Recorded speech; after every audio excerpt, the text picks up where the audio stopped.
Penalty ভাতা দিয়েও কাজ হলো না ব্রাজিলের জন্য। দুটি পেনাল্টি দিয়েও রেফারি পারল না বাঁচাতে, এমনকি 7 মিনিটের এক্সট্রা টাইম চলল প্রায় 12 মিনিট পর্যন্ত। মুখে শুধু আর্জেন্টিনাকে ফিফার টিম বলে ট্রল, অথচ নিজেরা কাজে লাগাতে পারে না সুযোগও। ব্রাজিলের পেনাল্টিতে সুযোগ পাওয়া ও কাজে লাগাতে না পারার ব্যর্থতা নিয়ে থাকছে প্রতিবেদনে। একটি ম্যাচ একটি পেনাল্টি প্রকল্প, সেই প্রকল্পের জোরে চ্যাম্পিয়ন আর্জেন্টিনা দল। মেসিদের চ্যাম্পিয়ন হওয়া নিয়ে এমন কথা শোনা গেছে ব্রাজিল ভক্তদের থেকে।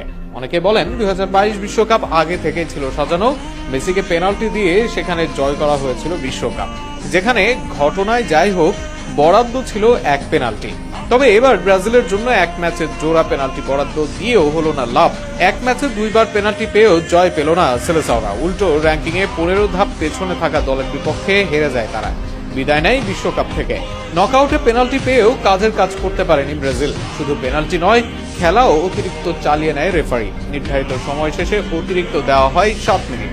সেই 7 মিনিটের পর ব্রাজিলের পক্ষে দেওয়া হয় পেনাল্টির বাঁশি। সেই পেনাল্টি থেকে গোলও আদায় করে সেলেসাওরা। তবে এরপর খেলা শেষ হওয়ার কথা থাকলেও খেলা চালিয়ে নেন রেফারি। সেই খেলা চলে প্রায় 12 মিনিট পর্যন্ত। তবে কিছুতেই উপায় মেলে না ব্রাজিলের। এ যেন মুখে খাবার তুলে দেওয়া হলেও বমি করে ফেলে দিল সেলেসাও খেলোয়াড়রা। বছরের পর বছর ধরে আর্জেন্টিনাকে ফিফার দল, পেনাল্টির দল কিংবা রেফারির সাহায্যে যেতে এমন অভিযোগ তুলে এসেছে প্রতিপক্ষের সমর্থকদের একটি অংশ।